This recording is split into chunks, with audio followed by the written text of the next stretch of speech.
Kelly Nights, Mrs. Isaacks here, coming to you from my living room. I want to do something new where that we're going to read one of my favorite books out loud to you.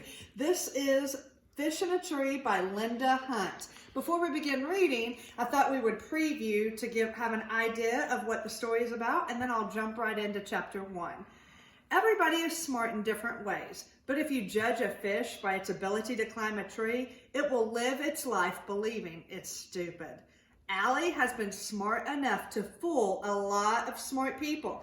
Every time she lands in a new school, she is able to hide her inability to read by creating clever yet disruptive distractions. She's tired of being called slow and loser, but she's afraid to ask for help because after all, she thinks, how can you really cure dumb? However, Allie's newest teacher sees the bright, creative kid beneath that troublemaker persona and helps her to shine a light on her gifts. Meanwhile, Allie gets to know Tell It Like It Is Keisha and science and facts obsessed Albert, who also break the traditional mold. The three stand together against the others who are not so kind. As the outsiders begin to fit in, surprising things begin to happen in Allie's classroom that show there's a lot more to her and to everyone than just a label, and that great minds don't always think alike. Sounds good, right? Because it is. It's very good. All right.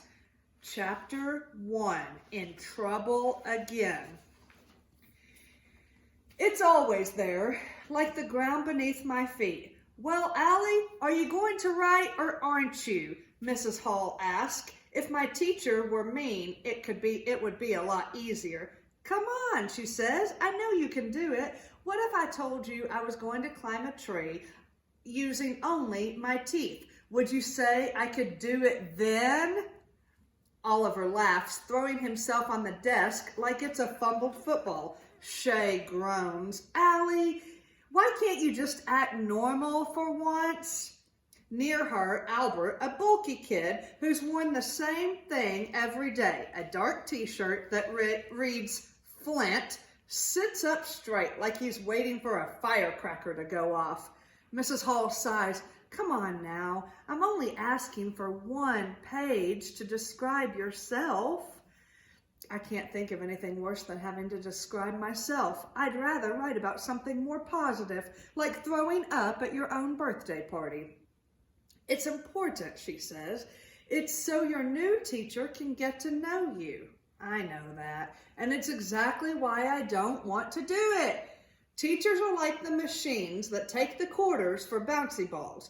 You know what you're going to get, yet you don't know too. And, she says, all that doodling of yours, Allie, if you weren't drawing all the time, your work might be done. Please put it away. Embarrassed, I slide my drawings underneath the blank writing assessment. I've been drawing pictures of myself being shot out of a cannon, and it would be easier than school and probably less painful. Come on, she says, moving my lined paper toward me. Just do your best. 7 schools in 7 years, and they're all the same. Whenever I do my best, they tell me I don't try hard enough. Too messy, careless spelling, annoyed that the same word is spelled different ways on the same page.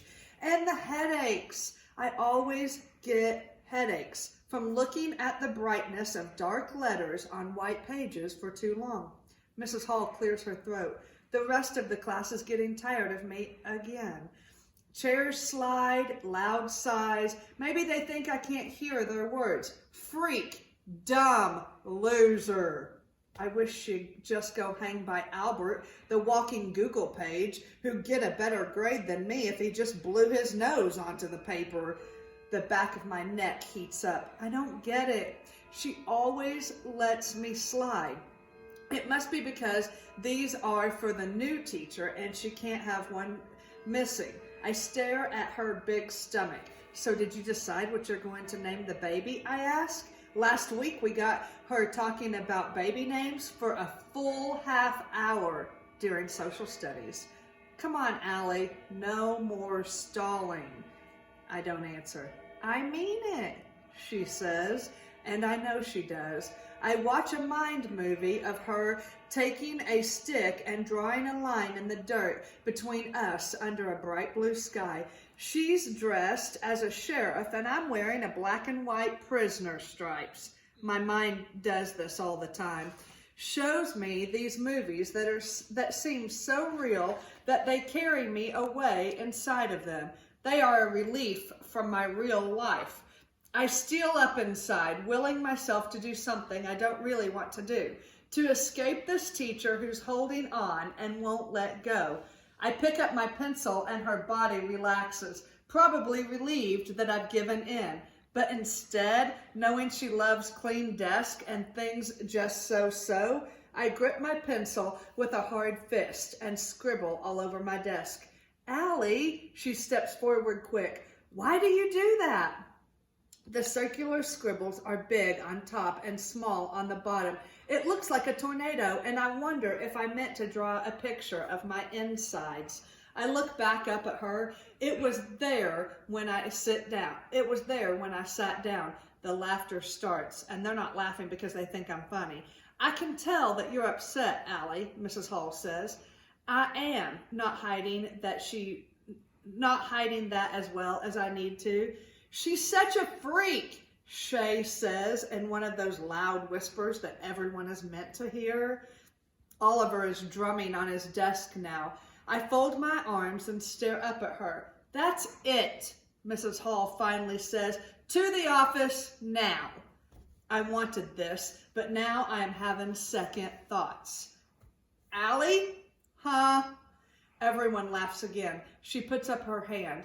Anyone else who makes a sound gives up their recess. The room gets quiet. Allie, I said to the office. I can't go see our principal, Mrs. Silver, again.